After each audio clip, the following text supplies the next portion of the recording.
No problem.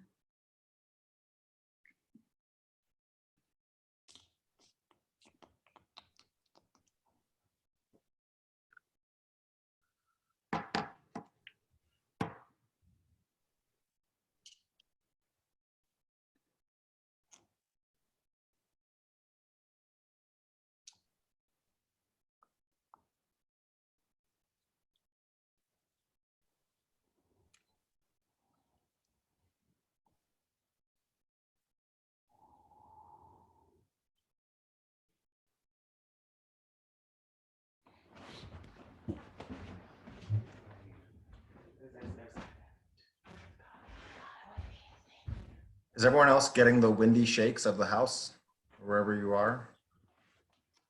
It's crazy. No, no, not right now. I'm not getting the shakes. Can you hear me? Yeah. Okay. Yeah. Okay. All right, I got it. The trees are going pretty crazy out here. Yeah, and the townhouse that I live in from 1908, it's definitely feeling it.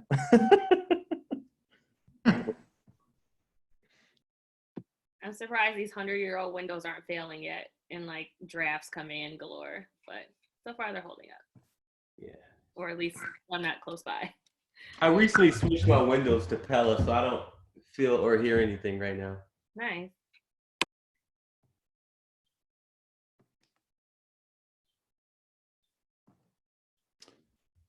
Thank you for the question. I'll bring that up as a compliment to my contractor next time I speak to him, as opposed to always complaining.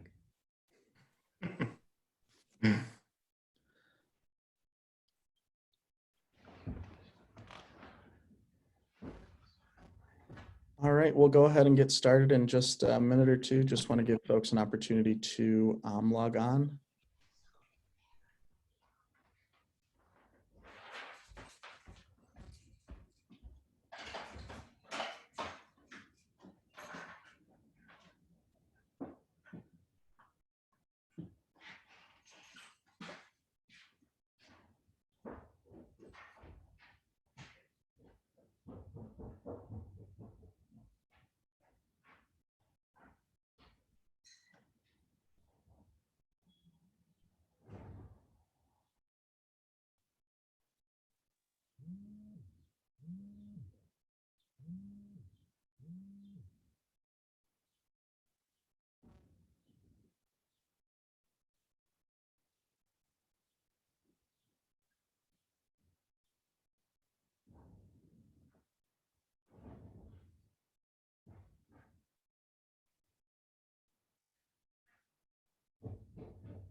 All right, thanks everyone for joining us today.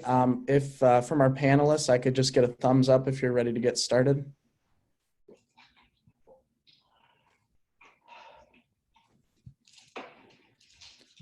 Okay, awesome.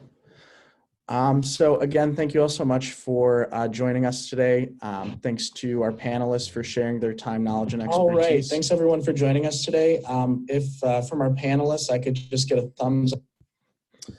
Sorry about that. I was trying to get things shared on Facebook too. A little feedback there. We're still getting used to these Zoom calls, right? But anyway, thank you all for joining us to learn a little bit more about some of the different resources available to our Eastside small businesses. Thanks to Joe Rashid and the East Warren Development Corporation for agreeing to co-host this with us.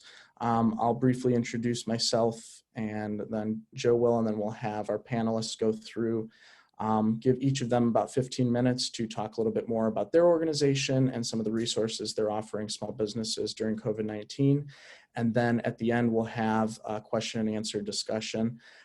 If there is time, because we're giving each panelist about 15 minutes at the end of each panelist slot for them to answer questions, we'll answer questions then. Otherwise, we just ask that you hold your questions until about 4:20, which is when the Q&A discussion will begin. So again, thank you all so much for joining us. My name is Ian McCain. I'm the Business Development Manager on Mack Avenue for the Eastside Community Network. I always say my primary task or tasks in that role supporting existing business.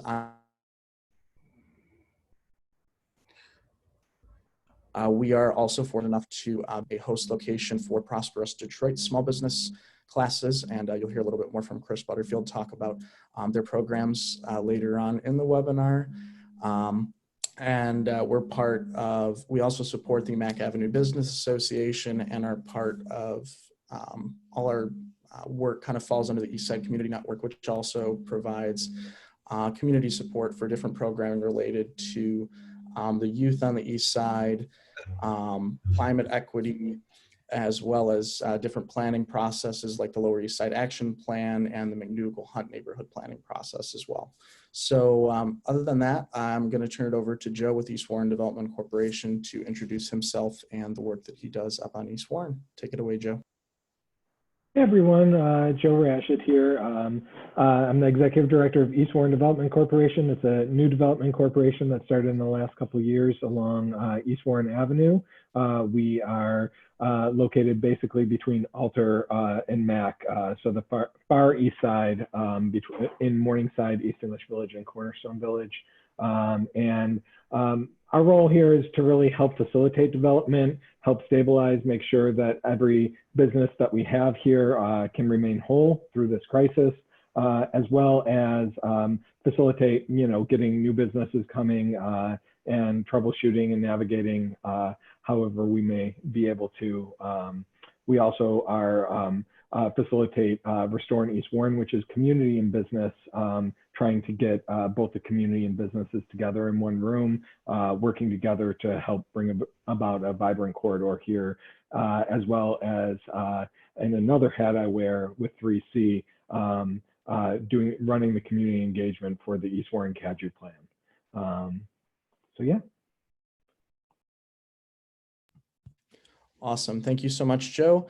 And we're going to start off with Evan Adams with Kiva Detroit and Christianne Malone with Build Institute. I'll have Evan get us started talking about a little bit of some of the adjustments to the Kiva loan program. And then if Christianne wants to go over kind of a more comprehensive overview of Build in their program. So whenever you're ready, go ahead, Evan. Sure. Yeah, feel free to cut in, Christianne. Thank you, everybody, for joining us. So I'm the Capital Programs Manager at Build Institute, which means I manage one facet of an organization that otherwise does a plethora of different things, including all kinds of stuff Christianne's going to talk about, like classes, like co-working, like pop-up vending. But as the Capital Programs Manager, the two core programs that I manage are Kiva Detroit, and then work with Honeycombed Credit to issue loans in Detroit as well. So I'll start with Kiva Detroit. Ian, you mentioned their new terms. In response to COVID and this climate, Kiva Detroit has raised the loan volume amount, the maximum that you can borrow, to 15,000. It used to be 10,000. And there's a 6-month grace period now. And so if Christianne were to get a Kiva loan, normally she would have to start repayments about a month later. Now it's 6 months. And so I'll go back and talk about Kiva. Kiva is a crowdfunding platform. It started actually outside of the US. Kiva Detroit was the first US city to be established. Build Institute is now a hub for Kiva Detroit. And Kiva Detroit has been one of our programs since, I believe, 2015 or 2014. And so during Kiva Detroit's whole existence in Detroit, we've issued over 180 loans to over 180 borrowers, and it's almost $800,000 in 0% interest loans. So Kiva Detroit issues business loans. There's 0% interest, no penalties or no fees. So if I'm using Christianne as the example, and Christianne are working together, if she applies for a Kiva loan in Detroit, I'll be the first person that sees that application. I'll be working with her to get that application through and to get it fundraised. The whole process from submission to fully fundraised usually runs about 5 weeks, 5.5 weeks. So it's a pretty quick turnover. And the program has only grown since over the last couple of years. About 60% of all of our loans that we've issued were issued in the last couple of years. So the program continues to grow. Entrepreneurs continue to use it. And actually in this in this COVID climate, we're getting an influx of applications, understandably. So if you're a business owner and you do need capital and you're interested in applying for a Kiva loan, you can visit kiva.org/borrow. And again, the way that'll work is you and I will be working together throughout the whole process and trying to get it fundraised. Just this weekend, we had 3 different loans get fundraised, I think totaling about $17,000 issued in the Detroit area. So as Kiva Detroit, we actually manage this whole area down here pretty much.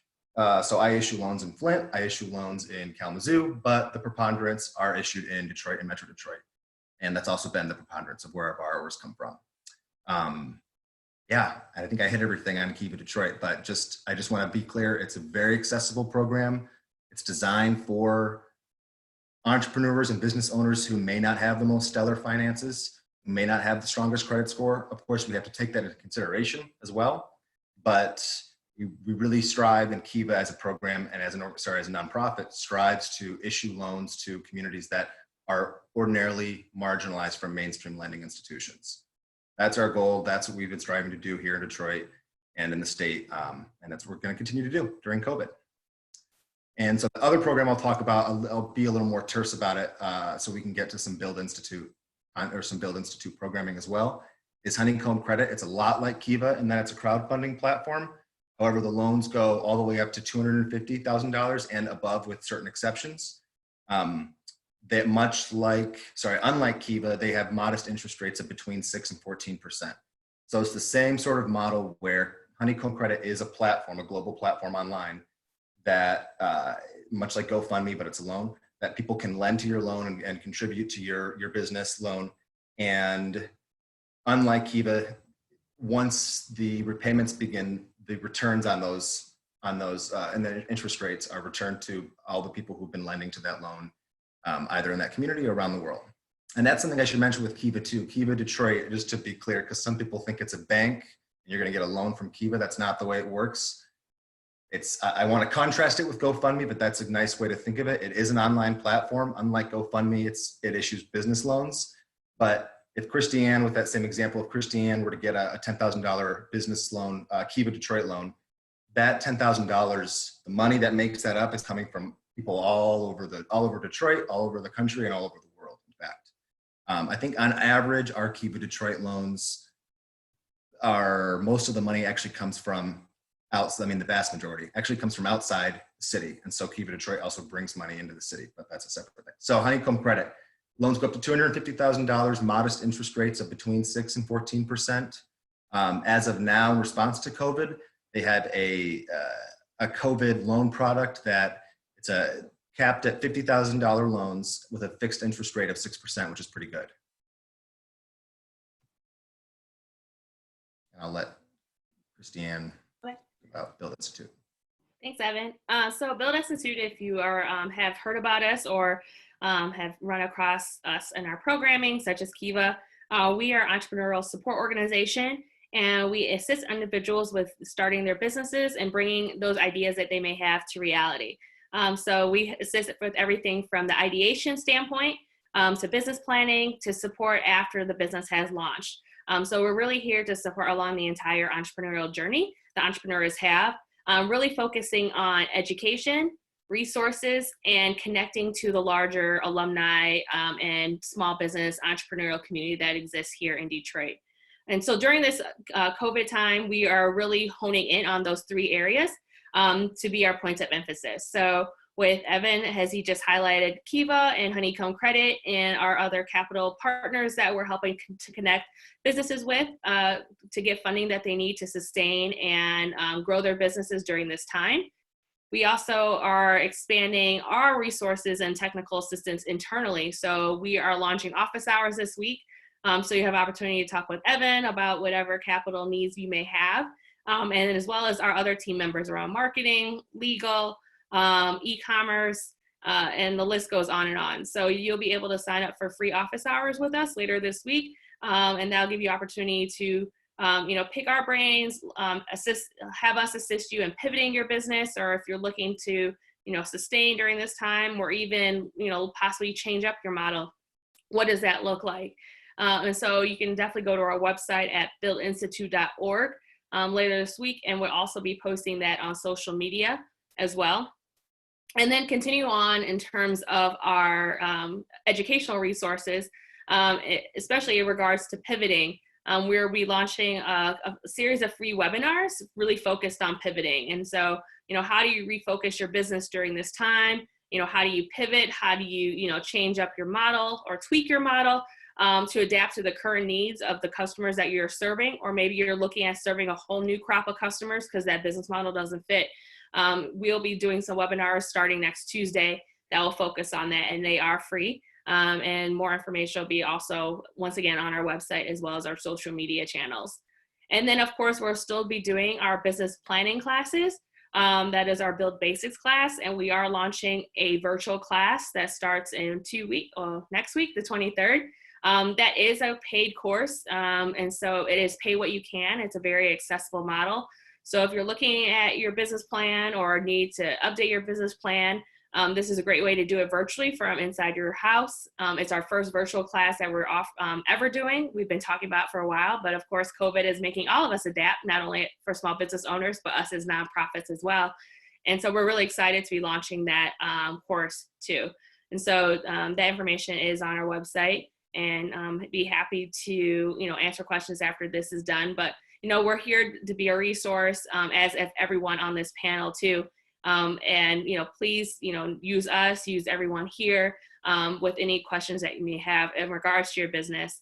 And then, of course, if you're looking to pivoting your business or changing your model, definitely, seek us out as a contact and a counsel that you can use and help advise what your plans could be. And that's it. Yeah, can I emphasize that really quick? That's a big part of what our team is doing right now, is reaching out to you guys, is trying to get a hold of what your needs are right now as small business owners and entrepreneurs. So I want to echo what Christianne said, which is really do reach out to us about all of these resources or anything else that you may need about your small business. Awesome. Thanks, guys. Thanks. Next, we have Kim Clayson with Clayson, Schneider, and Miller, PC.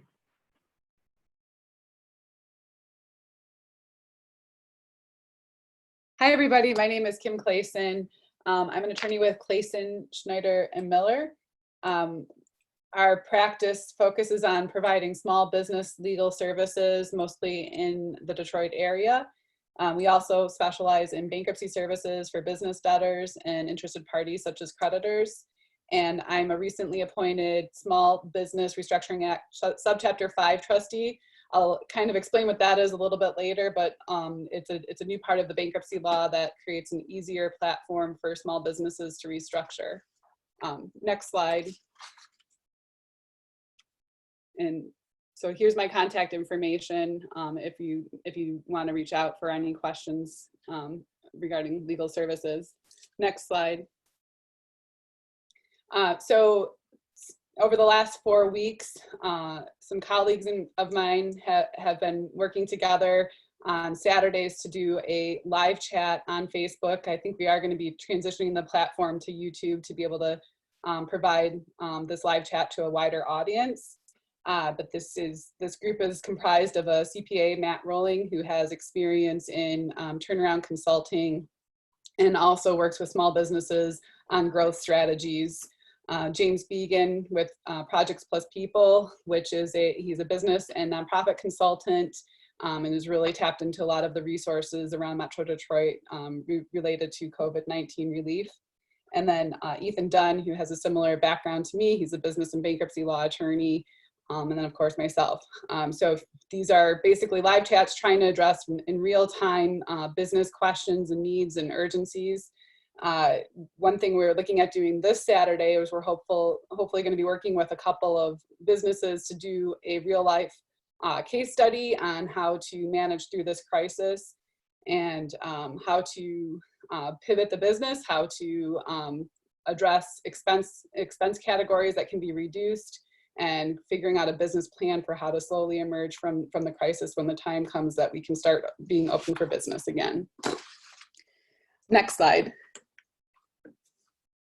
So I just wanted to talk briefly about some, kind of like a tiered approach to addressing business needs. Are we doing an introduction now, or did you want me to do the presentation? That's one thing I'm not clear on. Ian? I think you can go ahead with your presentation. Okay, very good. Yeah, that's fine. Okay, thank you. So I just want to talk about kind of a tiered approach to trying to address your current business crises if you are facing one or you're not sure where to go at this point.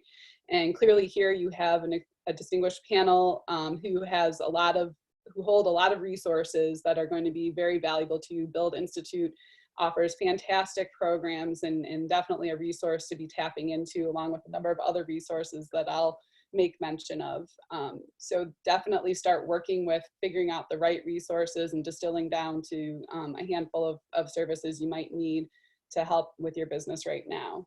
The next layer of defense, as I put it, is to look at cost cutting, contract renegotiation, rent concessions, and any kind of licensing or subscription suspensions you might be able to enact to reduce your costs.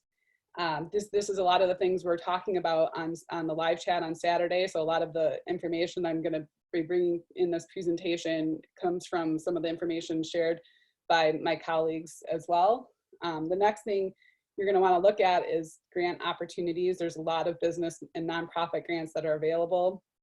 And then at the federal level, there's disaster loan relief with the Paycheck Protection Program and economic injury disaster loans, which can also be utilized to help buoy your business in this crisis.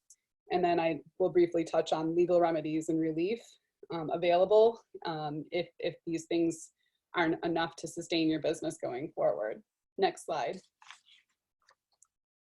So in addition to the Build Institute, I just want to highlight some other useful resources to you, which is the Accounting Aid Society. If you need to work on compiling your financials and you don't even know where to begin, this is a group of mostly retired accountant and CPA professionals who will come in and give you some real hands-on support to getting your financials in order, understanding your financials, and knowing what you need to be looking at within your accounting programs and your reports. And then of course our Saturday live chat discussions are a great resource. And then there's the In Good Co, which offers a resource guide, which kind of addresses all of the various resources that I'm talking about, grant resources, loan resources, and all types of opportunities there. So check that out for some resources as well. And then one website I came across in doing my own research is this recessionresponse.com. This is from a financial guy who's written a number of really good books about business planning, and he has some great worksheets and guides at recessionresponse.com to help you think about how to address various crises and prioritize issues in your business. Next slide. So some of the budget cutting strategies we've been talking about in our group include first and foremost, just a really practical review of your last couple of bank statements and credit card statements in case you have some recurring expenses that you've forgotten about, maybe you're not utilizing anymore, and work on looking for any kind of potential stray expenses out there that for things you don't need anymore, and start working on canceling those, getting on the phone and working to end those subscriptions or recurring fees. Another option that a lot of businesses are utilizing right now is if you're not using as much of your software licensing, if your users are down because you've had to lay people off, you want to look at potentially reducing the number of subscriptions you have for various software and trying to get reductions and request relief from different software providers. A lot of relief is being offered. You can put things on hiatus for a few months. So think about things like that. And then looking at utilities, what are ways that you can reduce your electric and heating costs, things like that. Phone costs, my firm actually, we just switched over to a virtual phone system. We were able to keep our same phone number, which is a very valuable phone number because it's over 30 years old. So we didn't want to lose that. But now we're able to cut out Comcast, and we're going to be able to put a pause on our internet use since we're not in the office right now. And that will be a few $100s of savings a month, which is substantial. And then again, just turning off services that you're not using. And then also a lot of credit card companies are offering deferrals and giving you some relief, at least to delay payments until you can get back on your feet with your business. And then working with a Build Institute or Accounting Aid Society or another support service to start redrafting your monthly budget as a part of your business plan, and looking at, you know, how you can rewrite your business plan for when we return to work in hopefully a few weeks. Next slide. So right now, I think for business owners, there's 3 federal areas of support that can be looked at. I think that Kiva loan, that's a great opportunity. I'm glad to hear about that resource. And as a bankruptcy attorney, I'm always very mindful and cautious of, there's a lot of, you know, lending products out there that are not very savory and can be very dangerous for businesses. And so hearing more about what Kiva is offering, especially during this time, I think it sounds like a very good, sound business option for businesses who need to borrow funds right now. In addition to that, you can look at the federal government with the Economic Injury Disaster Loan. This is a separate from the Paycheck Protection Program. It's a program that you would apply directly to the SBA with, and you would be required to repay the loan, but the loan lending terms are going to be much more fair and easy for businesses to follow. And then of course there's the Paycheck Protection Program, which is specifically enacted in the CARES Act to support businesses at this time. Here you apply through a conduit lender. A lot of people who are struggling with banking relationships or may not be bankable. The good news is that PayPal and then Intuit have also begun to be able to offer these loans. So these are great resources to tap into. You can also look for non-bank lenders who do SBA lending. I have one referral that I've been putting a lot of my clients in touch with, and so far I've gotten some good feedback about the process moving forward, which is, I say lightly because a lot of people still have not seen funding, whether they're bankable and doing this through a bank or whether they're doing this through an alternative means. There hasn't been a whole lot of relief, but the good news here is that quite a bit of the loan is going to be forgivable if you follow the parameters of the loan program.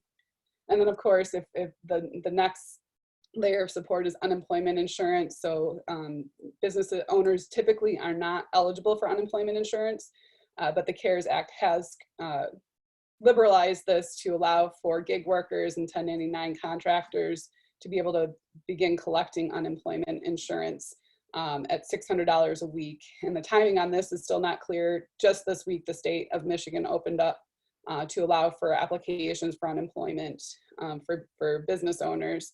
So it's still going to be a little bit of an arduous process, but I definitely encourage folks to apply. And if you get rejected, to make sure that you're following all of the opportunities to appeal your determination, because you should eventually get approved for it. And it's a lot of work, but if you need the relief, you should be taking advantage of it.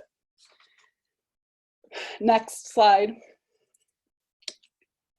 So with the Economic Injury Disaster Loan, you have to demonstrate a loss of income related to COVID-19 and being closed for business or slow for business. You're going to need to be able to compare your income figures from the same period in 2019 and show an income loss. This again is where if you're unable to pull together the financials on your own, you'll need to tap into some resources to support pulling together those 2019 financials to help you with this loan. And start compiling those records. The good news is you're going to be able to wait until July to file your tax returns. This is an opportunity to start pulling together some of the information that you're going to need when that time comes. And if you need support to do that, definitely tap into the resources. Next slide. So the Paycheck Protection Program, this is an SBA lending product that's new specifically for this crisis. Nonprofit organizations are eligible for this. And so that's a very big change for the SBA. You're going to need to be able to gather your payroll data, specifically your 941 returns from the 2019 pay period and all the way through February of 2020. You're going to basically do an average of your 12 months of wages, and your loan will equal 2.5 times your average monthly payroll. And there's a lot of technical aspects to it, so this is just kind of giving a broad overview, but you really want to make sure you follow what the technicalities are.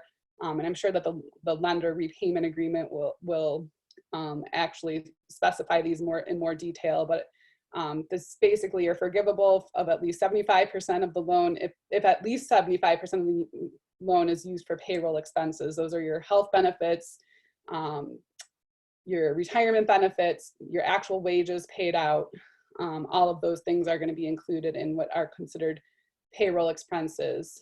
You can also use this loan for rent and mortgage expenses, but in order to qualify for forgiveness, you're going to need to be able to show that no more than 25% of the loan was used for non-payroll expenses. And all payroll expenses include everything except for the payroll portion of withholding taxes. So that is a portion that you will have to repay when the time comes to repay it.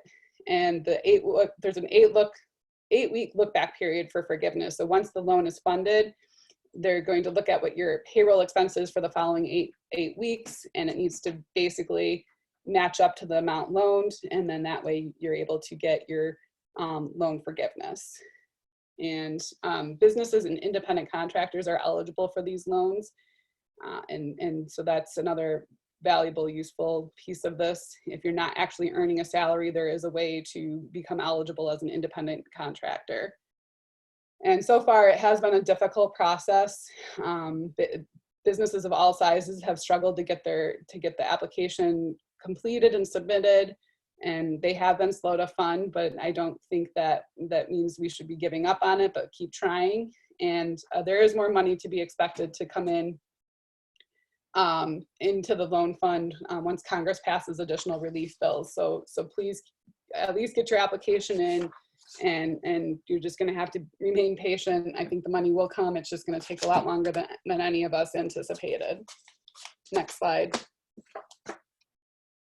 So, and of course, as indicated before, unemployment, you're eligible for unemployment income even if you are not a wage earning worker. And just this week, the Michigan website got updated to be able to take applications for unemployment from gig workers and contract workers and business owners. Next slide. So some other things that are available, of course, are so with the economic injury disaster loan, that EIDL loan, there's also an opportunity at the same time that you apply for that loan, there's an opportunity to request a $10,000 grant. It's not clear, what the parameters are, how you'll qualify, but there is an opportunity there to get $10,000 of grant money, which means money that you're not going to have to repay to a creditor. And then TechTown has reopened a new grant round for small businesses. So here's the website for that to get a stabilization loan for your business. And I believe that's up to $10,000 of loan funds available for a single business. So definitely consider that grant. And then I also, for nonprofits and NGOs, the National Endowment for the Arts is offering substantial grants specifically related to COVID-19 relief. So check those grants out if you're a nonprofit executive or looking for opportunities for nonprofits. Next slide. And then, of course, the last thing, these are all things I think that need to be tried first, getting the right loan funds in place, getting your grant money in place. And then the next thing that's really important is if that doesn't completely resolve your business's issues with this crisis, that there is always legal relief available to you. There are definitely free legal resources available to you. But my firm is also available as a resource. And basically, you might need some support with contract renegotiation, business strategies, how to just operate the business and keep things afloat. as well as potentially, dealing with landlords who might not be so understanding. I mean, and I have heard these stories. So if you need support with lease renegotiations, that's another reason to seek legal support. And then, of course, the bankruptcy law, there are these new small business rules that were enacted that make it much easier for nonprofits and small businesses to restructure their business or their nonprofit much easier than they used to be. So it just happened to be very serendipitous that this law passed in February, or became law in February. And it couldn't have come at a better time, because this is a great way for businesses to restructure in a way that they were never able to do before. And then the CARES Act expanded what it means to be a small business. So the original cap under this new small business restructuring law was $2.5 million. So if you had more than $2.5 million, so if you had $3 million of debt, you wouldn't qualify as a small business.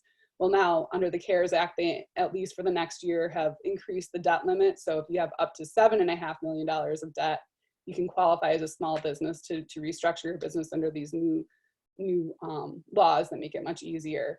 And the hope is that will become a much more long-term and permanent change to the new Small Business Restructuring Act. And then, of course, there is the option for personal bankruptcy relief. A lot of small business owners are personally guaranteed on a lot of their existing liabilities. And there are a lot of options for restructuring your personal debt or your personal liabilities if you need that support as well. And so that's basically everything. Next slide. About kind of like the tiered approach that I recommend in terms of how to kind of work through this crisis.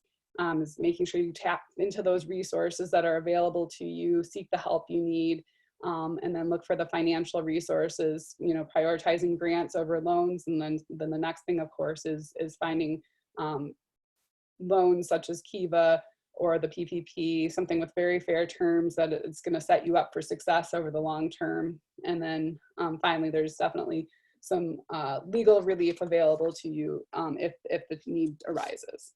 Thank you.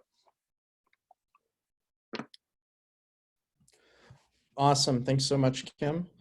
And we are going to move on next to Bivings with the Detroit Economic Growth Corporation.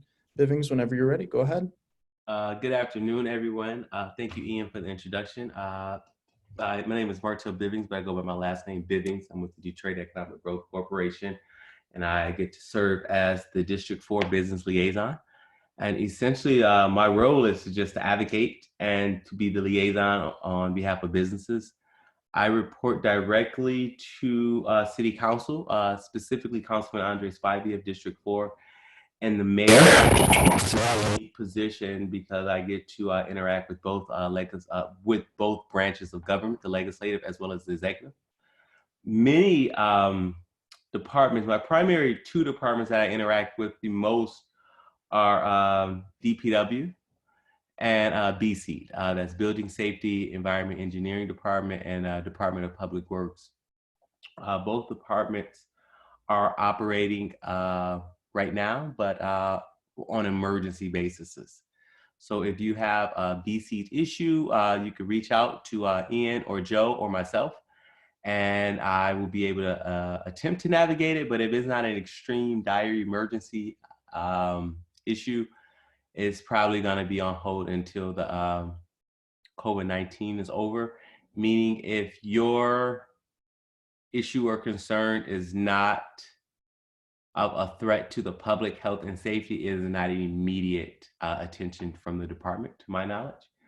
And then I get to partner with all the speakers and the panelists today with just facilitating introduction. So if you have an issue, if you need a loan, whatever it is you need, I could connect you to a ProsperUS or Kiva or many of the lending institutions. And essentially, right now, the DEGC, we're consistently updating our website. So that's degc.org.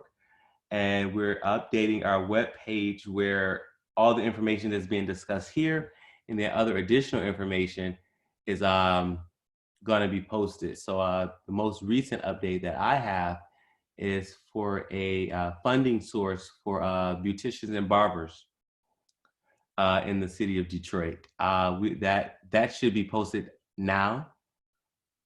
So again, if you go to degc.org, that will be posted in a host of other information for businesses in the Detroit area.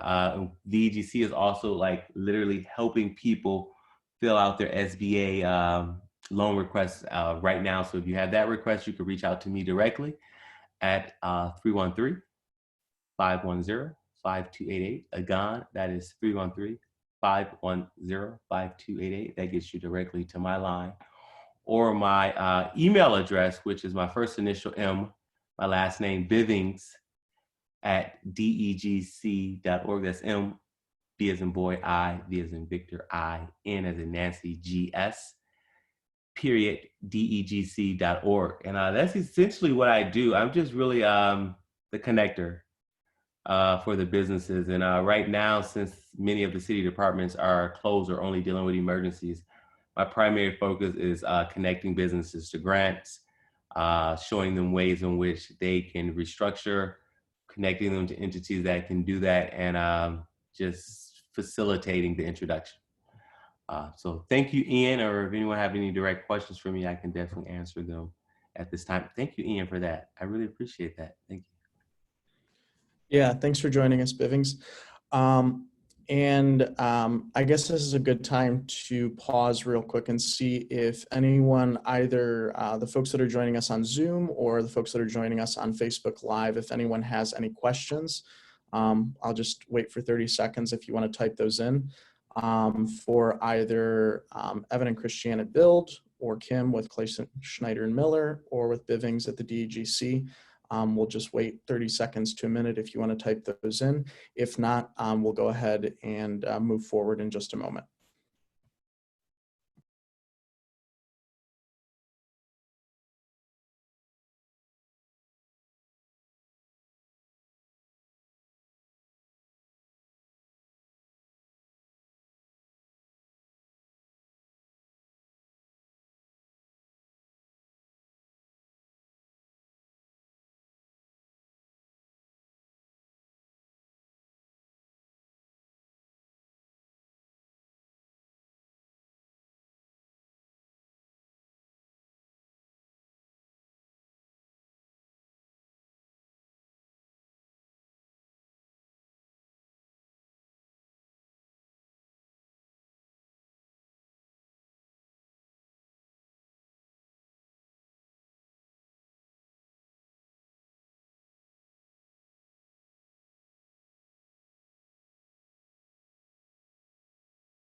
Okay, don't see any questions, so I'll turn it back over to Joe. All right.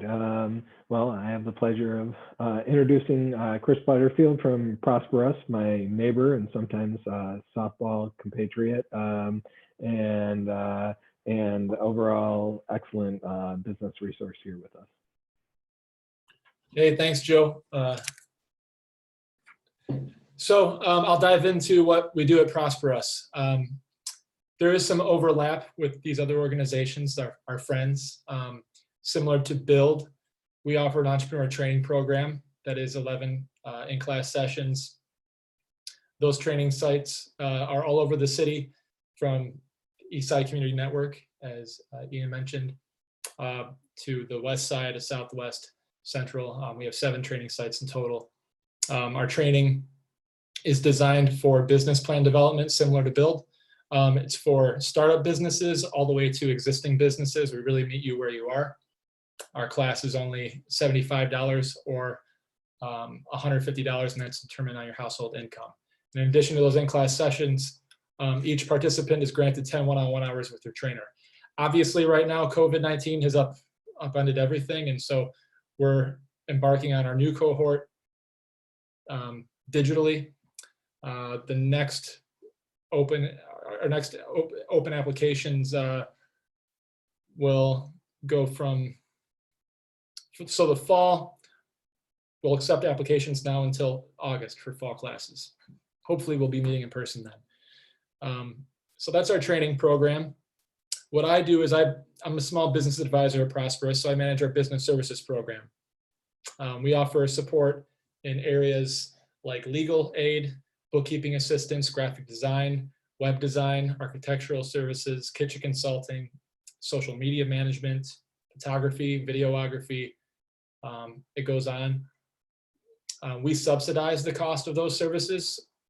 So a business owner may only pay 25% or 50% of market rate for any of those things. If you're a business owner on this call and you're interested in any one of those things, you want to take this time right now during COVID-19 to really try to grow the back end of your business and focus on branding, for example, I will send the intake link in the chat. We're only able to, I assume that all the callers on this are Eastside businesses, Eastside Detroit businesses, because we're only able to support City of Detroit based businesses, preferably in the neighborhoods. And also we've recently opened it up to Hamtramck and Highland Park businesses can qualify for any of those services I mentioned. So I'll add the intake link in the chat, look out for that. And then thirdly, we're a micro lender. So we offer loans to small businesses. Same eligibility requirements apply that I just mentioned. Our loans are from $5,000 all the way up to $25,000. We have gone as high as 50. Our interest rates are about 7%. You know, right now, given the crisis, we've been referring a lot of folks to Kiva, actually, and working with a lot of businesses to apply to grant programs that are out there. I know businesses are looking to stop the bleeding right now and looking for liquidity, but if you can manage to get through this without taking out a loan, obviously that's the best bet, or at the very least, okay, maybe a no interest loan. So we've really been pointing folks to Kiva. But if you are interested in a ProsperUS loan now or in the future, keep us in mind. We're very competitive in non-traditional lending as far as our interest rates go. And we're very mission minded. We meet you where you are. If you serve a similar clientele, and that is hardworking business owners in the neighborhoods who may not be bankable. So we don't let your personal credit be a deterring factor in providing you capital. So I can provide a link to our intake form for business services and micro lending. I can also send a link in the chat to our application for training, which will, like I said, we're accepting applications now all the way until August. We're interviewing our spring cohort right now, so it's a little too late for that. And just know, oh yeah, and I've been also doing office hours. Usually I'm at a different site across the city, a coffee shop, every Thursday. But given the crisis, that's not the case now. So I'm doing them virtually, and I can send a Calendly invite every Thursday from 11 a.m. to 4 p.m. I'll be available, and you can schedule, if you're interested in talking with me, maybe about a grant application or just finding out more about ProsperUS and how we can support you during this time. You can schedule a half-hour session to phone call or Zoom with me, and I'll send you the link to that as well. To the folks that are in attendance on this, the business owners, I know this is really difficult, and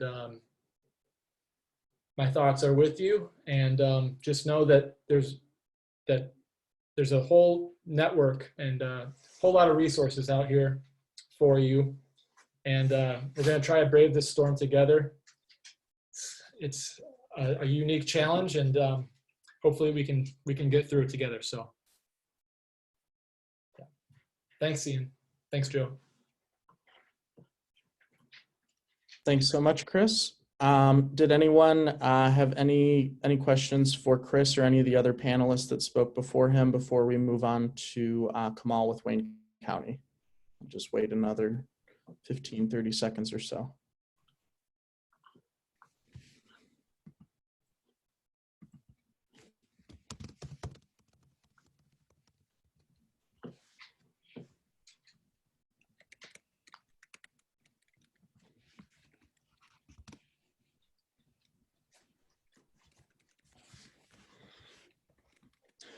Okay, so we have a question from Troy, and this one is for Bivings. The question is, can you give an example of the criteria for the grant that the DEGC is offering? Well, at this current juncture, the DGC is no longer offering a grant. Our grant was closed. Our application was closed, I believe, last Monday. And this week, Friday, we'll be issuing the first checks. But to answer the question, you had to be a business in Detroit or Wayne County, because it was partnership with Wayne County and the city of Detroit. In addition to that, you had to have, I believe, less than 50 employees, and you could not bring in a revenue of or profit of more than $1 million. And the application was relatively simple. As far as what we were checking for, we were looking to see the last 3 years of employees, how many people you had employed, I think it was on March 16th, and 17, 18, and 19 P&L statements. That's your profit and loss statements that could have been submitted from your tax documents or however you kept track of that. It was the DGC's hope to really put funding in businesses' hands. So that's why some of the things that we were checking for and how we checked them was, I would say, relaxed. But again, that application closed last Monday. I hope I answered the question. Did I? I believe so, yeah. And I guess I have just one follow-up. As Techtown is now relaunching their grant program, is there any potential or any planning for the one that was a partnership between the city and the DEGC and the county for that to be relaunched anytime in the future? Well, I know Techtown has a program going on right now. If you were an awardee from their first round, you will not be eligible. I mean, you can apply, but there is a high probability that you will not receive any funding. And then if you received any grant funding from the DEGC, you will not receive any grant funding. So again, it would not behoove you to apply. You can. Again, it's just, there's an extreme high probability that you wouldn't be awarded anything. It is the goal of, it seems like most institutions in the city and the county, that it is our goal to make sure that we can grant award each business as much as we can. Before it would be really lovely if we can award everyone everything they needed as much as they needed, but that's just not feasible in the current market. Okay, and I just had one more thought too, with a lot of these different loan programs that we're talking about, and then I'll turn it over to Kamal. So I guess this is to anyone really who wants to answer it, definitely Evan, but in terms of the different loan programs that you're offering, so moving on from the grant conversation, are you asking specific to COVID-19 whether or not you've applied for other loans or other grants or things like that, or not necessarily? So the question is, are we asking applicants if they've applied other places because of COVID-19? No, but that usually comes up candidly in the conversation. I mean, organically. It is definitely the case that the influx of applications we've been getting obviously is directly related to COVID, but even as far as the reasons given for the capital and the investments that are going to be made are explicitly stated: COVID in every application. So it's it's wild. But no, we don't necessarily ask. But from my conversations of those that have disclosed that, I think out of over almost 20 people, I think almost every single one of them has told me they've been on the SBA website trying to navigate that, and it's been just a morass. But and I will just pass on, because one of the other folks I reached out to be on this panel today was someone from the SBA, and he basically said that, you know, the main reason that he couldn't be on the panel today was because they are working around the clock trying to get back to everyone within 24 hours. So but I have heard similar things from other business owners that have been trying to apply, get through to the SBA. So, but I guess the somewhat reassuring thing that I heard was he's like, we're doing the best that we can with the resources that we have, which I think is the message across the board. But yeah, definitely have heard that as well. And Chris, how about for the loans that you guys are offering? They are not, well, remind me of the question, it's COVID related, I would imagine. Yeah, just if you're asking folks, like if they're applying for like multiple different funding sources in light of COVID-19, or like, is that part of your application? That would be part of the underwriting process, yeah. Okay. But it wouldn't prohibit us from making a loan as far as, so long as the business owner can serve their debt service. Okay. And Kim, did you have any insight that you wanted to share on this, or anything that you've heard? I'm sorry. Yeah, no, I think everything's been covered there. Okay, awesome. All right, we will go ahead and move on. Oh wait, actually, sorry, we have one question here. Okay, so we have a question from Nicole Brown, and it is, can any of the speakers address how contracting firms that typically work seasonally, such as landscapers, can successfully access the current grants and specialized loans? So the Paycheck Protection Program does allow businesses to report income for a seasonal period. So if you were in operation for an 8-week period between February 2019 and June 2019, I think what you would rely on is your peak payroll during an 8-week period in that time frame to be able to qualify based on seasonal income. Awesome, thank you, Kim. All right, and last but certainly not least, Kamal at Alsawafy at the Wayne County Economic Development Department. I do want to give him a little bit of credit because this was partially his idea for putting together a webinar. So because I've been talking with him, I mean, geez, probably like right after I started in this role. So he's been great to work with so far, providing resources from the county. So with that, take it away, Kamal. Yes, hello everyone. First of all, I'd like to thank the organizers for putting this event together and helping put a spotlight really on small businesses and really helping them get connected to the available resources during these trying times.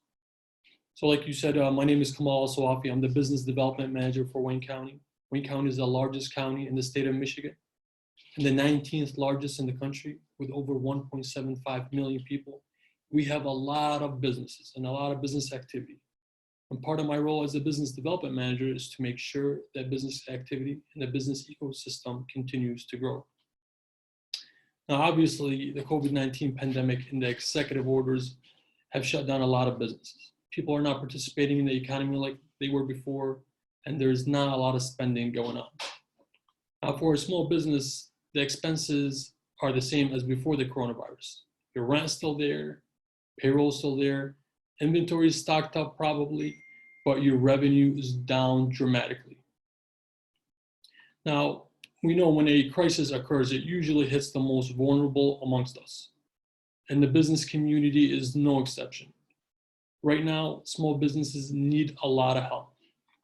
For big businesses, this is a little bit different because big businesses have a longer horizon generally and a capacity to plan for rainy days. There's also resources for bigger businesses, and they know how to take advantage of those resources. Small businesses don't have the ability to find the same level of assistance, and that's why they're hurting so much right now. Also, we shouldn't forget that most people in the United States are employed by small business. And that's why it's been a top priority for us in Wayne County's Economic Development Department to help those smaller businesses. Now, when we first started off, to help better understand how we can better service our community, our business community, and to make sure we're putting the right resources in the right place, we set off by sending out a survey, which we didn't see a lot of other places do the same, to business owners within 24 hours, we received over 250 responses. And then within 4 days, we got almost 500 responses through the survey that we sent out. And we found that small businesses on average who employ about 5 to let's say 8 employees were looking for about $20,000 to get them through this timeline. Now, like our panelists mentioned, there's a lot of resources out there. And one thing we know with the different resources that's out there, we know that things tend to be a little bit slower with government resources. They don't move as fast as the private sector. Now, one thing that became very, very clear to us in our survey is that these small businesses need the money right now. Now, federal programs like the PPP and that EIDL are great, and we need them. But if we get cash in people's hands in the next 30 to 45 days from now, the damage is already done. So after taking our survey and evaluating the other programs, we really wanted to come up with a Wayne County specific solution. So about 2 weeks ago, Warren Evans teamed up with TCF Bank, which is a bank that is in the top 1% for awarding SBA loans or small business loans. They're a Wayne County headquartered company with great leadership and are being incredibly generous. So through this partnership, we announced an up to $10 million microloan for small businesses in Wayne County at incredibly favorable terms. Now, just going over some of these terms. So these are microloans between $5,000 and $50,000 for companies or nonprofits, which I think we were the first movers in this to bring in the nonprofits in there before the EIDL, with less than 100 employees or making $1 million or less in revenue. Now, they must be impacted by the coronavirus by 25% or more, which is not difficult during these times. Now, the interest rate for these loans is between 0 to 2%. That's really low. Let me say that again, 0 to 2%. And it's interest only for the first 6 months. So it's a 12-month loan. First 6 months is interest only. The next 5 months is going to be interest plus principal amortized at 12 months. The last month will be a balloon payment to repay any remaining balance in interest or principal. Now a company must be in business for at least 1 year. We want to make sure that there is cash flow and we're putting money into a company that's going to continue. Now, it's a very simple one-page application. There's no application fee. There's no closing costs. Very easy steps to get this loan. The first step to initiating the loan process is to visit tcfbank.com/Wayne County. You'll scroll down and see a list of available branches. And you can call the closest branch and they can help you walk through the application process. But that's not all. Now, the easiest thing for us was to have an online application like you see with the other loans. But we don't want an online application where you type it in, it goes to somebody, and then you hope that you get a positive response. What we did is you'll see different contact information for the closest branch. You'll call them. That same TCF representative that we teamed up with can help guide you through all the available resources, some of them that we talked about today. So the Wayne County TCF loan or the bank loan might not be the best fit for you, and that's okay. The PPP might be the best fit, and they'll help navigate you through all the different resources. You can also call our office or visit us online, and we can help walk you through the different resources. At the end of the day, the intent is to help small businesses, not sell them a loan. And you'll see that with and some banks with the PPP program, they're not participating in the PPP. TCF is welcoming any new customer, that's fine. They always advise that you first talk to your current bank and see if you can go through the PPP program through them. But if not, they're welcoming everybody. Now, as far as the status of where our loans are, as of last Wednesday, we got over 450 inquiries. Over half of the inquiries are eligible. 160 applications are complete and are being processed right now. 83 of the 106 have been approved. And that's going to be about $1.5 million that will be invested in local businesses right here in Wayne County. And that's less than 2 weeks since opening the program. Right now, there are 15 businesses with checks in hand and are able to sustain their businesses because of the program. And we're going to continue to see that number grow as more applications make it through the application process. So that's our loan program. Now, the DGC also touched on the grant program, which we partnered with them. So that started off with $20 million in business support from the state of Michigan. $10 million was broken down in loans and another $10 million in grants. Wayne County was granted the largest portion in the state with an allocation of $1.6 million. And then, so we had over 4,000 people apply for the grant in Wayne County as well as Detroit. And we're closing the scoring process now. We should have an answer by the end of the week for people. And the grants are broken down and you can receive up to $10,000 in grant money. Now, that's not all that we're doing for small businesses here in Wayne County. We're helping lift timeline regulated type of licenses. So if there's a license that's due to be renewed, we're helping lift that timeline. We're helping small businesses reduce their healthcare costs. And I think we have a flyer for the healthcare health choice program that we have at Wayne County. So Wayne County Executive Warren Evans announced last week the health choice premium will be reduced by 20%. Now this is a great program for the business owner and their employees to offer a zero deductible healthcare plan. Now, whether it's through this crisis or generally, it's a good idea to have healthcare for your employees. It really helps with retention in the employees. And once you retain your employees, they gain more experience, and then you can help develop a better quality product for your customers and really develop your business. Now, so you can easily go to healthchoiceofmichigan.com or call, and they'll help sign you up. Now, this is an introductory offer limited for the first 2 months.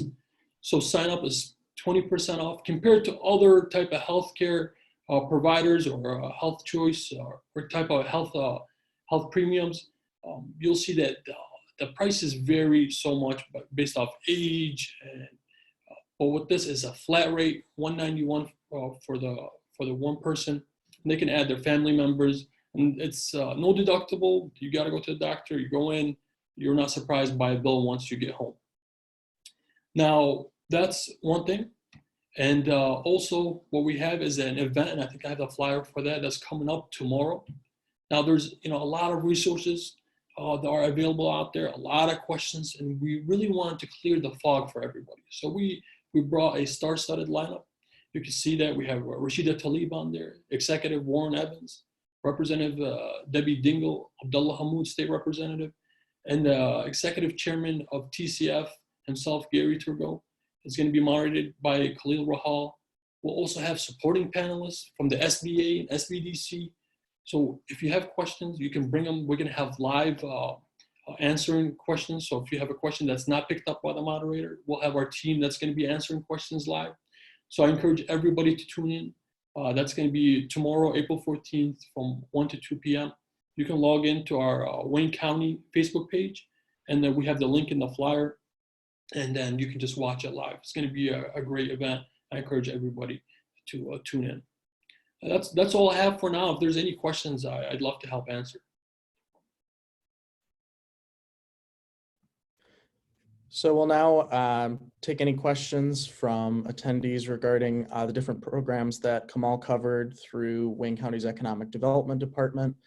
And then I also just wanted to mention, I did drop some links in the chat about the Wayne County TCF loan program, the business resource webinar, and then I also added a link to the group that both folks post resources in, but more specifically where Kim and her group of small business service providers have a weekly live chat. I believe that's usually Saturday at 3 p.m., correct, Kim?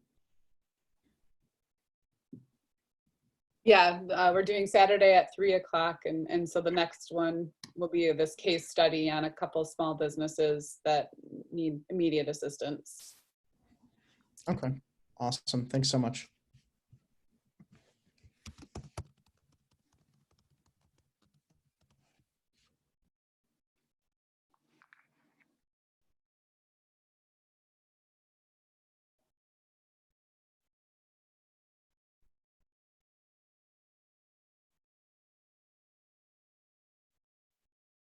I see Tyson Gersh has raised his hand with a question. So Tyson, I think permitted you to talk. Go ahead when you're ready, Tyson. Oh, hey, thank you. Sorry, I'm doing this mobile. Can you guys hear me? Yep. Yeah, we can hear you. Oh, okay, sorry. I've never used this from a phone before. I'm sorry, being like distracting. So my question is, and I tuned in a little late, but I just heard the sort of like overview of the opportunities through Wayne County. And I guess my big question is, as a nonprofit sort of quasi small business owner myself, a lot of the resources I'm hearing that are being made available are sort of the ability to take on debt a little bit easier. And the idea is that like we'll use this debt to sort of bridge between now, which is a really bad time, to sort of this future time where things are supposed to be better and revenue is supposed to be coming in, or donations. And I guess my question is, like, how sure are we that the economy is going to recover very quickly, and is immediate, like getting people into debt sort of immediately a sustainable solution? And like, I get it is better than things closing permanently right away, but I don't know, I guess I'm wondering like what happens next if the economy is really bad and everybody's saddled with a bunch more debt. Like, where do we go from there? I can jump in. Tyson, I think that's a great question. So at Wayne County, we thought about that, and we offered the grant program, and we opened that up to nonprofits as well. Now, I understand that, we want grants, and, that's, but a lot of times you don't think about as a business owner that come tax time, that's going to be a hit, because that's going to be considered income. Now with the PPP, it's a little bit different. And Kim, I think you could talk a little bit more about that. But so for right now, you're right. Maybe a loan is not the best option. That's why we made it for 6 months interest only, which might be 0%. But there is other programs for nonprofits, like the PPP. You can apply for that. Our loan program, the grants that we opened up, we opened them up to nonprofits as well. Yeah, and speaking to that, I mean, this is a really important question, because even though we hope to see our doors start to open in a few weeks, things aren't going to go immediately back to normal. So that's one thing we've been talking a lot on Saturdays about, is how do we adjust to this new normal? How do we build a business plan that allows us to slowly emerge from this, because it's not going to be an automatic turnaround. And yeah, the PPP program itself, if it's utilized in the correct way, a lot of it, if not all of it, would be forgiven. And that's a really good loan program to look at for relief that won't necessarily saddle business owners with a whole lot of debt, as long as they follow the rules. But yeah, definitely we need to be looking at business plans that look at a slow return to business, not an immediate back to exactly the way things were, say, on January 15th of this year. Totally, yeah. And so we the Michigan Urban Farming Initiative, we've applied for the PPP thing. I think we're eligible, but I thought we were eligible for that Tech Town thing, which we were rejected for. So, right, I mean, I think everybody's kind of navigating these sort of cloudy waters and sort of praying like, oh, I hope I get some of this money, and like, oh, I hear this is forgivable, so hopefully I'll get some of this money and then not have to pay it back, because if the future looks anything like the present, it would be really hard to service a loan sufficiently, and I could end up getting myself in more trouble than I'm in now, right? Yeah, absolutely. I mean, you do want, even if you are able to borrow funds right now, I think that businesses need to have a realistic business plan for how they're going to service that debt. So definitely any type of loan funds that are taken need to be used with caution. Also, Kim, correct me if I'm wrong, for the PPP, you don't need a personal guarantee on the loan that you take out.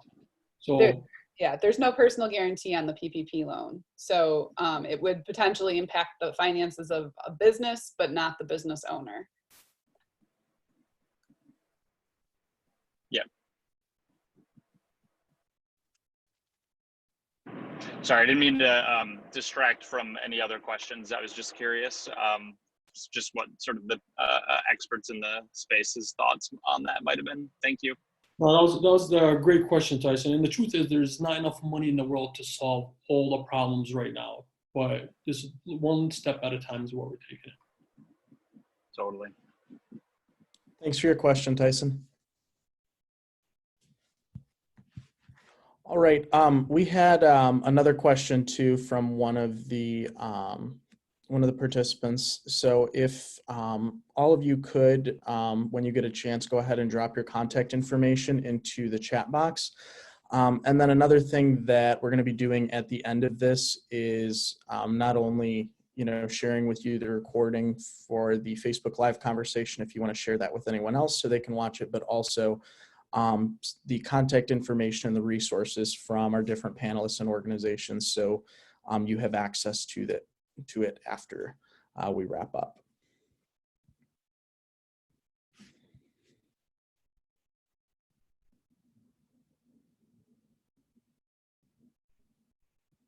Okay. Ooh.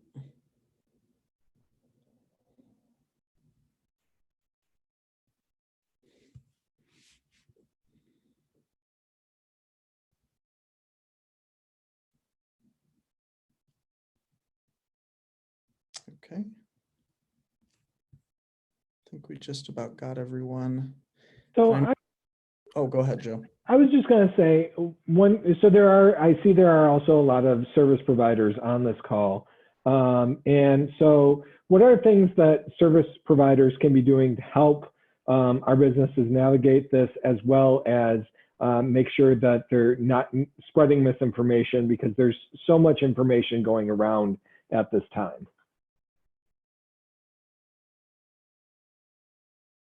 I would say that's a great question, Joe. I mean, the best that we can do is, share the resources from our trusted partners in the ecosystem, like all of us on the panel right here, our other ecosystem partners. Those are the ones that we are all looking towards each other to share information.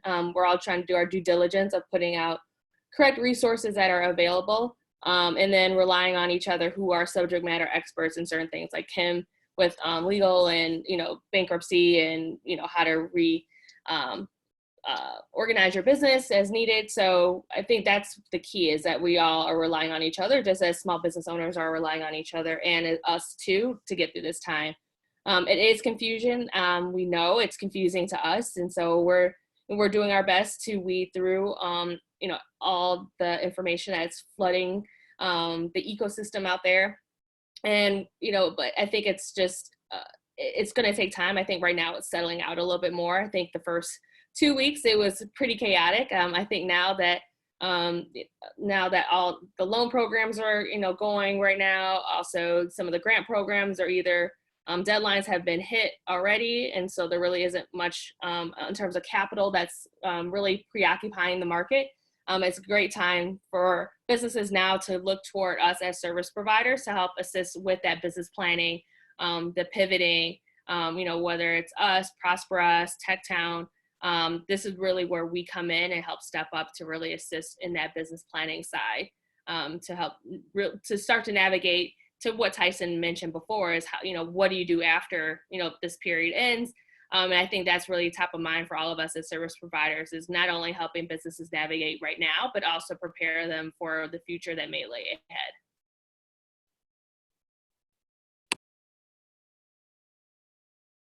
And also with the federal loans, definitely go directly to the source, sba.gov, to get, there's a lot of FAQ information there. And quite frankly, even I think our lenders don't always know if they're giving the right information or utilizing the right information. So just continue to stay up to date with your bankers, and the SBA.gov and Treasury.gov, and hopefully answers will start to unfold. That's exactly what I was going to say. It sounds trite, but as a general piece of advice with respect to that question, go to the source of whatever it is. If you have a specialty specific question, go to the source of wherever that came from or whomever knows about it. Don't just listen to your friends on Facebook. Right. But also I say definitely reach out to us. I mean, there's only so much we can do. We can only hit so much of the market. There's so many businesses here in Southeast Michigan, Detroit specifically. And, we're all very extremely small teams. We're all less than 10 people pretty much across all of our teams as well. So we're technically considered micro nonprofits, you could say. And so as much as two-way, communication as possible, we're out there trying to share information, but if you need something, definitely reach out to, any of the organizations here, and ask, for assistance, and we'll do our best to, give you the information you need. And if we can't do it, as independent nonprofits and organizations, we can definitely refer out to all the great partners that are here in the ecosystem to get that question answered. So we're all doing our best to share information, but also we don't know what people need unless they communicate back with us. So I very encourage all the businesses that are tuning in, as well as you may be a nonprofit or LC3, similar how Tyson is. Reach out to us and tell us what you need, because we only can share as much as we think is relevant until someone, brings up a new point that we think would be great for everyone else to be aware of.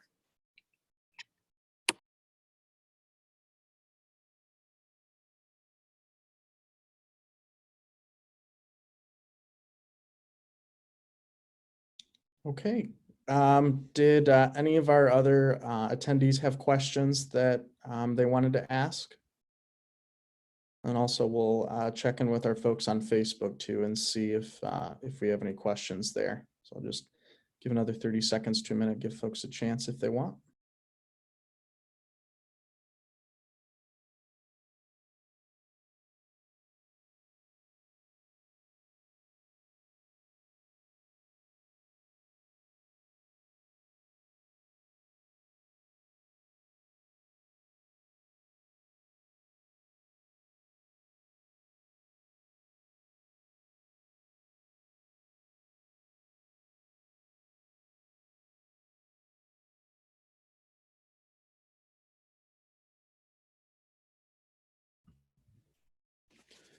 So we'll give folks a little bit more time if they do want to ask questions, but I guess I'll just pose a general question to all the folks on this call. We've talked about a lot of different programs, and we realize there's, like we said, a lot of information out there.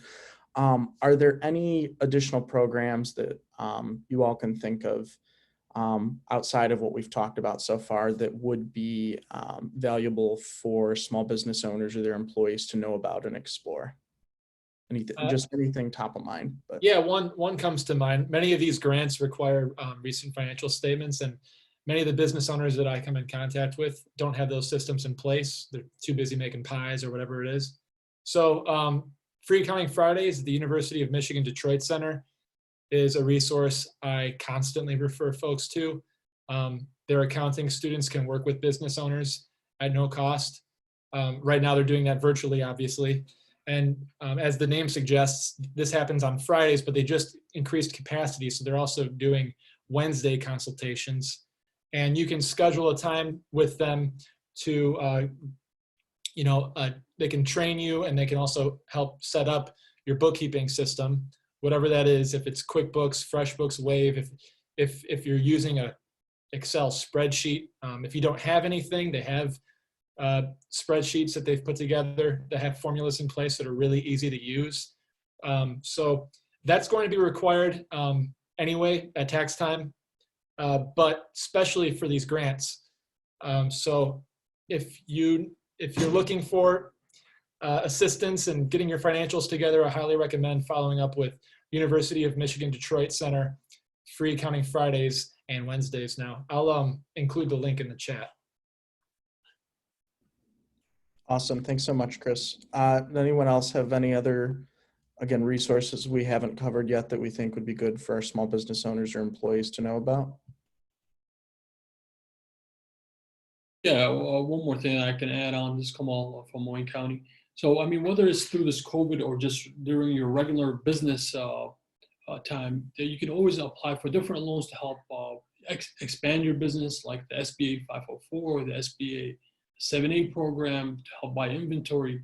And we can help navigate those programs with you during regular times, or even if you want to discuss them now. So I encourage everybody to visit the Wayne County page, click economic development, and then we can help you navigate through those different resources. We have people, economic development managers who speak Spanish, Arabic, so we're ready to help everybody. And in addition to that, I would say please feel free to continue going to the degc.org to see updates, as we are posting updates from many of the partners on this forum and other partners. And feel free to reach out to me through email if you're a business and you're open. We can advertise you to maybe potentially increase some of the foot traffic or your online ordering. Again, that's the dgc.org. And I want to thank Ian and Kamal for setting this group up, and Joe for the partnership. I think this was extremely beneficial. Thank you. Thanks for joining us, Bivings. We appreciate it, and for your response. Did anyone else have any other resources? Okay. One thing I thought about, and I'm trying to find it right now, Kim, but in your the live chat, the small business Saturday live chats, Matt had shared a spreadsheet that I found really interesting. Do you have a link to that? And would you be able to talk to a little bit? Do you know which one I'm talking about?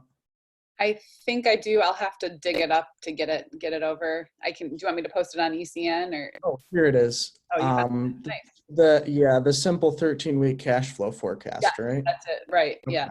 Good. Yeah. Could you tell us a little bit more about that? Because I know it's something that he spoke about, like pretty much every single chat. He's at least brought it up and mentioned it a little bit. But if you could tell us a little bit more.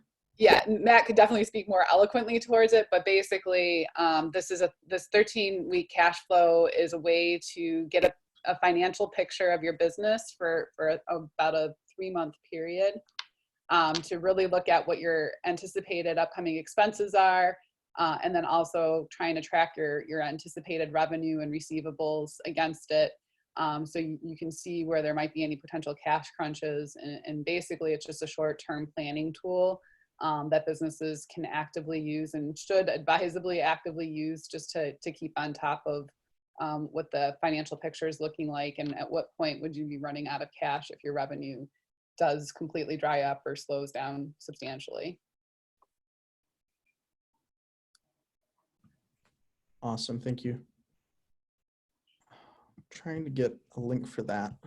I know Zoom has changed some there, how they let folks share, don't share documents. I'm not seeing a way to share it in here, so.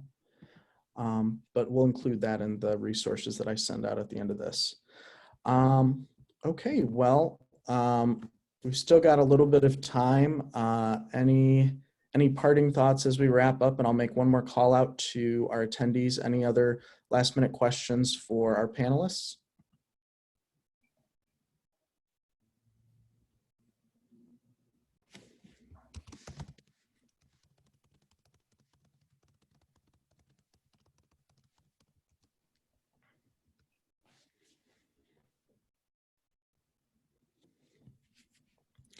Tyson has his hand up again. What's that? Tyson has his hand up again. Okay, that's fine. Tyson, go ahead. Thanks. Sorry if I'm the only one using that feature. I'm doing it from my phone. So anyways, I guess the big question I would sort of ask to this group of experts is really, how do you predict that the experience of COVID-19 is going to affect the future of business, not just from the sort of immediate kind of like financial or like sort of economic turbulence, but it's probably safe to say that there will be some permanent changes in social behavior that will affect businesses as well. So I don't know if that's like permanent kind of increase in the consumption of like hand sanitizer, or you know, everybody figured out that a lot of these in-person meetings that we've been having weren't necessary, and it was only through being forced to abandon them that we have become comfortable sort of doing this in the future more often. And so I guess the question I'm trying to ask is, what would you recommend for small businesses in terms of sort of preparing for whatever future changes we might not already, like what we might not be thinking of currently?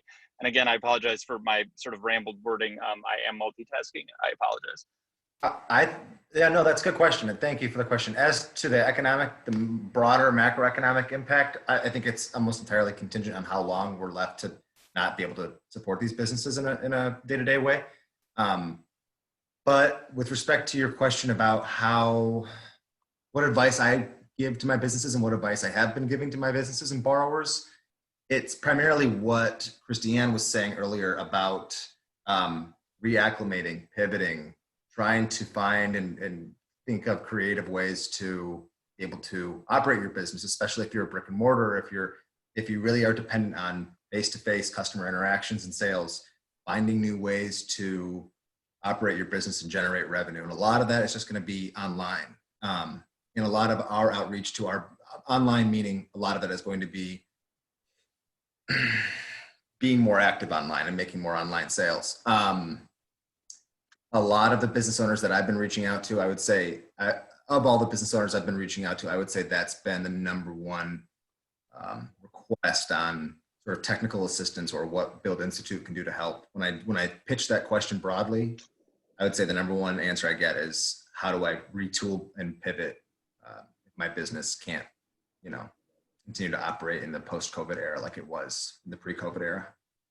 Yeah, I guess I'm personally kind of worried that a lot of the small businesses that we've, in terms of sort of like urban development, right? Like there's this kind of placemaking angle where we've been, sort of following best practices that we've seen across the country. Like turns out having sort of like walkable communities involves having stores that you can access, right? Like right off the street that have, retail opportunities.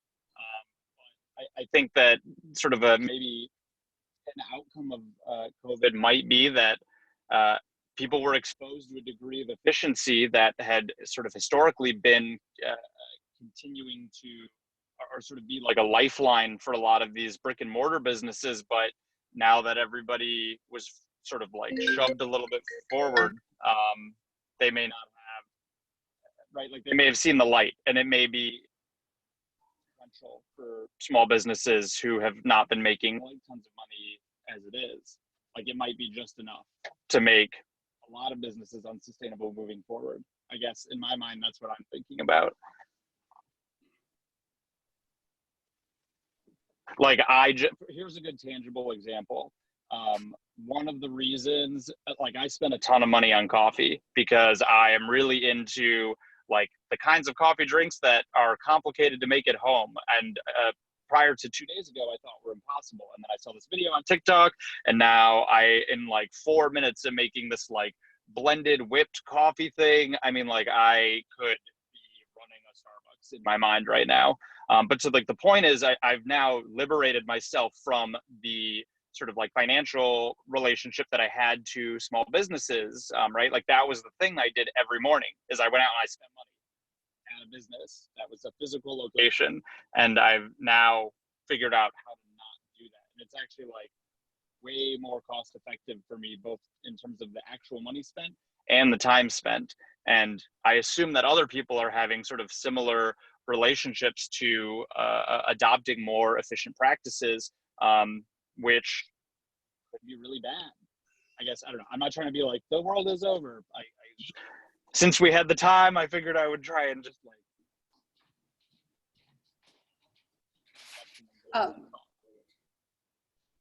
I was just going to say, no, I think that's a good point. I was going to say, I'm hopeful that the opposite will happen, which is that people will be really enthusiastic about going out and supporting small businesses even more zealously than they were before. That's my hope, at least. I want to speak to this from experiencing the Great Recession at the front lines of bankruptcy court. And one thing I've seen that has been a really recognizable change between the trouble that businesses were facing in 2008 and 2009 through 2011 even, and the trouble being faced right now is that there are more resources. Banks are being far more responsive in terms of not just pulling the rug out from underneath businesses immediately. And so there's a lot of, I think, lessons learned from the Great Recession on how to mitigate these current losses and mitigate the current pain through being a little bit softer and gentler in the way that banks and lenders are handling businesses. I also think that pivoting is going to be crucial. And that's where I think, I'm glad to hear that Build is offering some courses on how to pivot and some support around that, because I've witnessed a couple of my own small businesses that I didn't have time to support before that now I do, and they've offered have virtual offerings, and I think they might even be doing better, particularly with fitness classes and things like that, where you could only fit so many people into a classroom. You don't have those limitations when you're on a live Zoom. You can have as many people in the classroom as you want. Mommy. Excuse me. And then also, I think people will start to restore some of their habits and be excited to support small businesses when the time comes that we can start getting back to life close to normal. Yeah, and I think one other thing that I've just noticed too, like, for instance, Airbnb is now offering virtual experiences and other things. And so our businesses have to, I think, learn how to be more flexible to what's happening. It can't be just one model works where we're figuring out ways to do things virtually that we had to do in person, but we're also figuring out ways to offer new offerings for the consumer that's consuming it virtually. Because I think that's going to be an ongoing thing from here on out.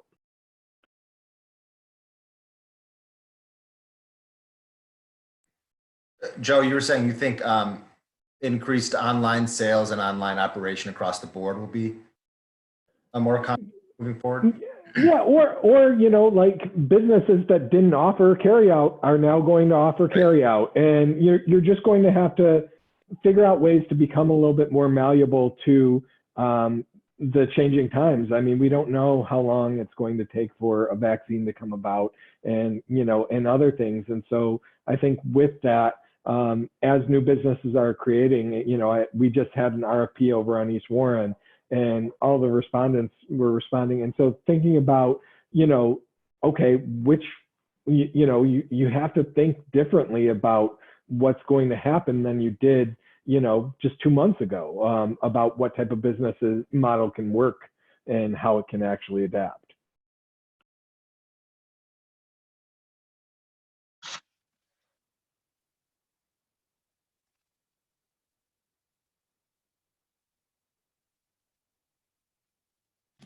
All right, thanks everyone for answering questions.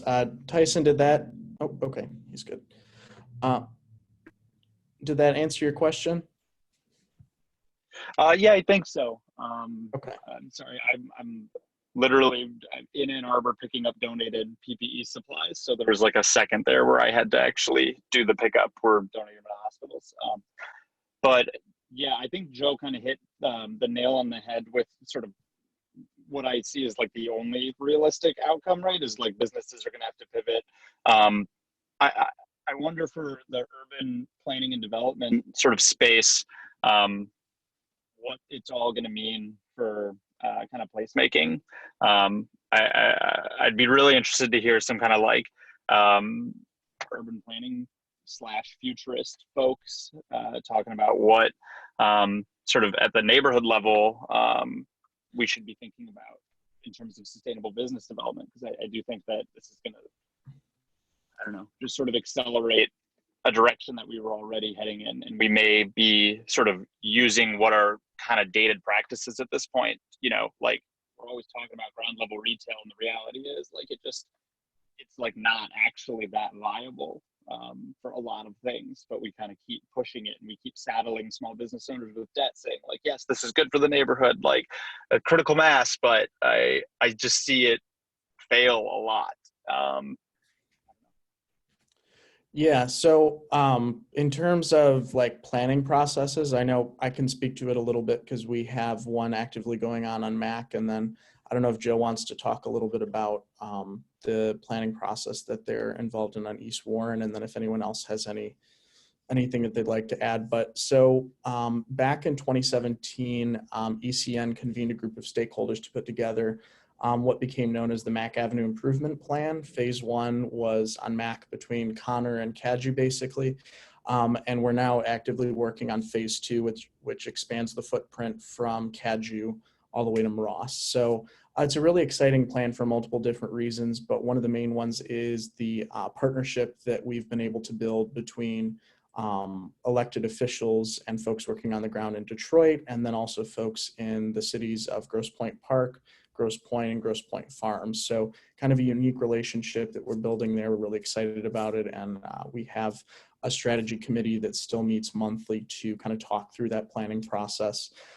So we've been having these conversations with our planning firm, McKenna, looking at using both what you might consider more traditional forms of outreach, like actually mailing residents and business owners. Now, obviously, there's some challenges there with some of the mail service being interrupted and things like that, but we really have been trying to think through how to reach folks, not that just have access to the internet and technology, but also folks that don't. So we are still actively working through that, but we are looking at obviously utilizing heavily digital forms of communication. There is actually software that almost puts it together. The best way I can describe it is almost like a Pinterest board that shows like different pictures of urban planning implementations, whether it's planners, whether it's bike racks, whether it's expanded sidewalks for walking, biking, cafe seating, things like that. So we're actively looking into investing into that software in order to kind of move the community engagement process online. And then we also have a texting service through Mack Avenue Business Association, and that's another form of communication that we're looking to use. And then Bivings has also set up for DAGC communications a WhatsApp channel. So we're taking a multifaceted approach, trying to reach people multiple different ways wherever they're at, but we're also always looking at other new ways to reach folks as well. And then I'll turn it over to Joe if he wants to talk about the planning process on East Warren. Yeah, and I mean, I think, Tyson, the reality is we don't know yet, right? Like we don't know how long this is going to go. So, I mean, I think from a planning process standpoint, yeah, we can figure out low-tech and high-tech tools to help engage residents, where they are. So, just having a call-in number for support is critical for people that don't have access to the internet or have access to video to be able to communicate virtually that way. But I think are we going to be congregating in the same way? Is placemaking going to be something? I mean, I think it all depends on how much this really affects life moving forward, and I think we're going to have to, like for Ian and I, who are both going through planning processes during this, we're trying to understand where people are at and try to give them the time and space to grieve and mourn. I mean, we're not even able to do that in the same ways right now. So I think there's a lot of unknowns that we're really trying to figure out ways to get our minds around. But this is a really devastating time for all of us right now. And so I think it's really figuring out ways to take that time and to really understand and not jump too quickly. We can't pivot before the pivot actually happens, I guess. Mm-hmm. Yeah, that makes sense.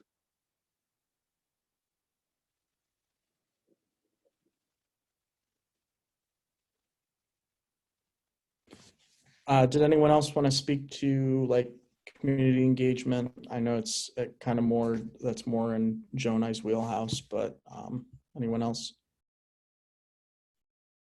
Okay. And there was a question where will we be able to download the webinar from? So I did share in the chat the Facebook Live recording, and then I believe also we'll be able to get just a general link for the Zoom recording itself that we can send out with those other resources and contact information at the end.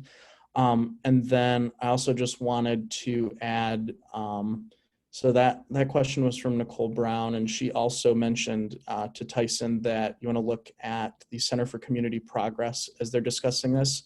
And I believe I already added you, and I can add anyone else on the call too, or Joe can, that's interested. But we did put together a Facebook group after we had a call with our organizations and folks from JEI and trying to think through this because they also have planning processes that they're working on as well. So I'm sure it will be a conversation in that realm that's continuing. Okay. So if any of our attendees want to add any last minute questions, I think we'll go ahead and wrap up. We got a little over 15 minutes left. If anyone else, any of our panelists want to share parting thoughts, anything else as we wrap up?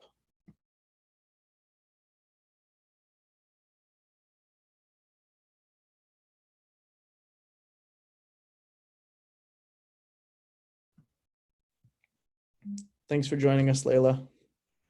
She said, great info, everyone. Thank you. Okay. Well, thank you all again, our panelists, for joining us. I know some of you have probably seen her. Thanks to Camille for running this webinar for us. And I know Kim too is answering some questions on the back end that I didn't get to. So thanks for that. And for all of our attendees, we appreciate you joining us. Feel free to share the Facebook Live link. And like I said, we'll get back to you all with a list of these resources, contact information for all of our panelists, and a recording of the webinar. Other than that, unless any of our panelists have anything else to say, we will go ahead and sign off. Thank you for setting this up. Absolutely. You. Thank you very much. Thanks all. Thank you. Thanks, everyone. Stay safe. Thanks. All right. Have a great day, everyone. Thanks. Bye.